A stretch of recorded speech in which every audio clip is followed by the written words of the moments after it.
अस्सलाम वालेकुम दोस्तों, उम्मीद करदा खैरियत नाल होगे। पीएम इलैक्ट्रिक बाइक एंड रक्षा की जिहड़ी है सी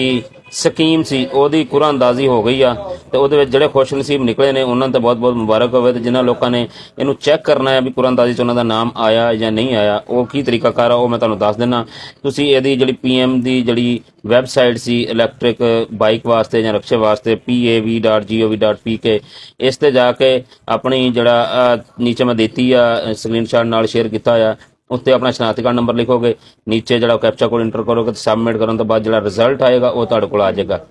ਗ੍ਰੀਨ ਕਲਰ ਦੀ ਪੱਟੀ ਹੋਏਗੀ, ਅਗਰ ਤੁਹਾਡਾ ਇਲੈਕਟ੍ਰਿਕ ਬਾਈਕ ਜਾਂ ਰਕਸ਼ਾ ਨਿਕਲਿਆ ਹੋਏਗਾ ਤਾਂ ਤੁਹਾਨੂੰ ਉਹ ਮੁਬਾਰਕਬਾਦ ਦੇ ਦੇਗਾ। ਗ੍ਰੀਨ ਰੰਗ ਦੀ ਪੱਟੀ ਦੇ ਵਿੱਚ ਤੁਹਾਡਾ ਨਾਮ ਵਗੈਰਾ ਲਿਖ ਕੇ ਆ ਜਾਏਗਾ। ਤੇ ਜਿਹੜੇ ਲੋਕਾਂ ਦਾ ਨਹੀਂ ਨਿਕਲਿਆ ਉਹ ਪਰੇਸ਼ਾਨ ਨਾ ਹੋਣ, ਉਹਨਾਂ ਦਾ ਹੱਲ ਮੈਂ ਦੱਸ ਦੇਣਾ ਵੀ ਕੀ ਆ। ਅੱਛਾ, ਜਿਸ ਟਾਈਮ ਤੁਹਾਡਾ ਮੋਟਰਸਾਈਕਲ ਜਾਂ ਰਕਸ਼ਾ ਇਲੈਕਟ੍ਰਿਕ ਜਿਹੜਾ ਉਹ ਨਿਕਲ ਆਉਂਦਾ ਆ ਤੇ ਇਸ ਤੋਂ ਅੱਗੇ ਤੁਸੀਂ ਕੀ ਪ੍ਰੋਸੈਸ ਕਰਨਾ ਆ, ਉਸ ਤੋਂ ਅੱਗੇ ਇਹ ਆ ਵੀ ਤੁਸੀਂ ਆਪਣੀ ਇੱਕ ਜਿਹੜੀ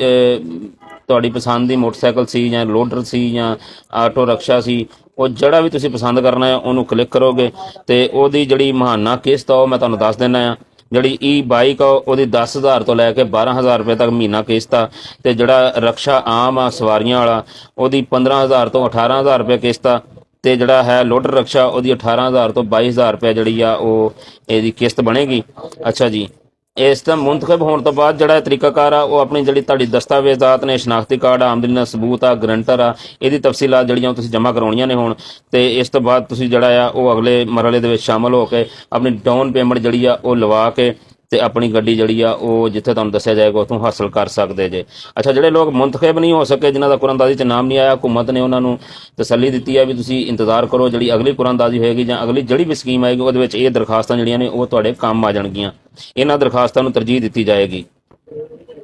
ਇਹ ਹੁਣ ਤੱਕ ਜਿਹੜੀ ਪੀਐਮ ਇਲੈਕਟ੍ਰਿਕ ਬਾਈਕ ਐਂਡ ਰਕਸ਼ੇ ਦੇ ਹਵਾਲੇ ਨਾਲ ਜਿਹੜੀ ਅਪਡੇਟ ਸੀ ਉਹ ਤੁਹਾਡੇ ਨਾਲ ਸ਼ੇਅਰ ਕੀਤੀ ਤੇ ਜਿਹੜੇ ਲੋਕ ਉਹਨਾਂ ਨੇ ਅਪਲਾਈ ਕੀਤਾ ਸੀ ਉਹ ਅੱਜ ਹੀ pav.gov.pk ਤੇ ਜਾ ਕੇ ਆਪਣਾ ਸ਼ਨਾਖਤੀ ਕਾਰਡ ਨੰਬਰ ਲਿਖ ਕੇ ਤੇ ਇਹਨੂੰ ਆਪਣਾ ਚੈੱਕ ਕਰ ਸਕਦੇ ਆ ਕੁਰਾਨਦਾਜ਼ੀ 'ਚ ਉਹਨਾਂ ਦਾ ਨਾਮ ਆਇਆ ਜਾਂ ਨਹੀਂ ਆਇਆ। ਵੀਡੀਓ ਅੱਛੀ ਲੱਗੇ ਵੀਡੀਓ ਨੂੰ ਲਾਈਕ ਕਰਿਓ, ਜ਼ਿਆਦਾ ਲੋਕਾਂ ਨੂੰ ਸ਼ੇਅਰ ਕਰਿਓ ਤਾਂ ਕਿ ਜਿਹੜੇ ਵੀ ਲੋਕਾਂ ਨੇ ਅਪਲਾਈ ਕੀਤਾ ਸੀ ਉਹ ਜ਼ਰੂਰ ਚੈੱਕ ਕਰਕੇ ਤੇ ਆਪਣਾ ਦੇਖ ਲੈਣ ਵੀ ਉਹਨਾਂ ਦਾ ਮੋਟਰਸਾਈਕਲ ਨਿਕਲਿਆ ਕਿ ਨਹੀਂ ਨਿਕਲਿਆ। ਆਈਡੀ ਨੂੰ ਫਾਲੋ ਕਰ ਲਓਗੇ, ਜਿਹੜੀ ਨਵੀਂ ਅਪਡੇਟ ਆਏਗੀ ਤੁਹਾਡੇ ਤੱਕ ਸਭ ਤੋਂ ਪਹਿਲਾਂ ਪਹੁੰਚ ਜਾਏਗੀ। ਅੱਲਾਹ ਹਾਫਿਜ਼।